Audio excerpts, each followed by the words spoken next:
Se eu sou um pastor que chega diante da comunidade e fala assim, Deus falou comigo que nós vamos construir um templo. Pô, se Deus falou comigo, que sou o cara que está lá à frente, quem é aquele membro que está ali sentado para dizer que Deus não falou? Então, isso é interessante do ponto de vista do controle. Porque eu uso assim, Deus me deu uma visão de que nós vamos levantar aqui 10 milhões para comprarmos uma rádio. E nós vamos, através dessa rádio, ganhar o Brasil todo para Jesus. Isso é muito mais interessante do que qualquer outra coisa. Então, você tem uma religião que você utiliza como um instrumento de poder. Isso nunca vai acabar. Isso é interessante, isso fascina. Isso não é só interessante... E dá dinheiro. Do ponto de vista... E funciona.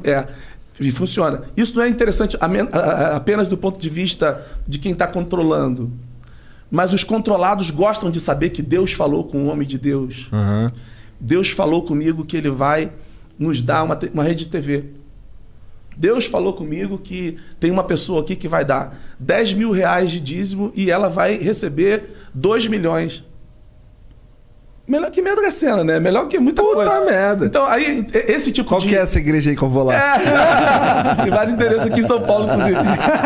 Olha só, isso aí é interessante do ponto de vista de quem controla, porque o benefício é muito grande, mas dos controlados também, o fascínio de ver alguém que falou assim, olha, Deus falou. Você já tá... Por várias razões, né? O cara tem uma vida difícil, não sei o quê. A religião já é a muleta dele. E quando, entre aspas, Deus valida essa muleta, aí ele, saiu não precisa questionar. É um sentimento de conforto muito grande que o cara deve sentir. Ele tá ali, eu tô com Deus. Agora, isso invalida o fato de Deus falar... Não invalida. Eu não estou aqui relativizando a fala de Deus. O que eu tô colocando em xeque é... A fala dos homens, né? Só a fala dos homens. E assim, em que nível está essa fala do cara que fala assim? Ele está pensando em quê? Ele está pensando em Deus? Não, ele está pensando num templo.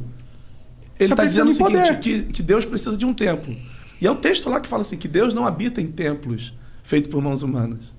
Então, é uma coisa meio antagônica. Se Deus precisasse de templo, ele seria muito mais fraco do que a gente prega que ele é. Exatamente. Ele é o Deus do Age of Empires. Tem que construir o templo, sair os maguinhos e tal. Isso é só assim. É papo de nerd, foi mal. Então, tem esse... Agora, para que existe o templo? É o lugar que você se encontra. É importante você ter um lugar, mas nunca dando isso uma grandeza que não é... Ou dando identificando esse lugar como lugar do sagrado. É complexo isso. Porque nós estamos falando de um cristianismo de 2000 anos, que construiu não só o Templo de Salomão aqui em São Paulo, mas Roma, o Vaticano. A Catedral da Fé também, né? A lá Catedral no Rio. da Fé, exatamente. E o Vaticano também é construído com isso. Sim. Em nome de Deus. Entendeu? Fortunas eram dadas e dinheiro de pobres eram tirados, eram cobrados em nome de Deus. Então, assim, tocar nisso é uma coisa complexa demais, porque nós não estamos falando somente das experiências das referências que você tem na contemporaneidade. A história do cristianismo, de outras religiões também, mas eu estou falando desse lugar aqui, é uma história marcada com edificações de templos. E todos esses templos são feitos em nome de Deus. Agora, interessante que as pessoas gostam desses lugares. Então, eu não quero relativizar os lugares, eu relativizo a motivação de se fazer e atribuir àquele lugar o lugar onde Deus está. E a gente não consegue, por exemplo, identificar que Deus está ali, mas Ele está também nas comunidades de base, na periferia, Ele está embaixo dos viadutos, onde tem pessoas sofrendo. Ele está ali no sofrimento das pessoas também. Na sua igreja, o que você mais escuta assim, das pessoas? O que elas vêm falar para você? Quais são os sofrimentos delas atualmente? A SOA é na Barra da Tijuca, né? Então tem um alto nível de depressão. Nós temos sem sentido. Muita gente sofrendo de depressão, muita gente sofrendo. Tem a questão de agressão também, familiar, de violência doméstica. Histórias fortíssimas de violência doméstica. Caraca. São realidades... porque a pessoa tem dinheiro, né? Então, ele acha que ele pode tudo. Pode tudo. Ele está acima de Deus.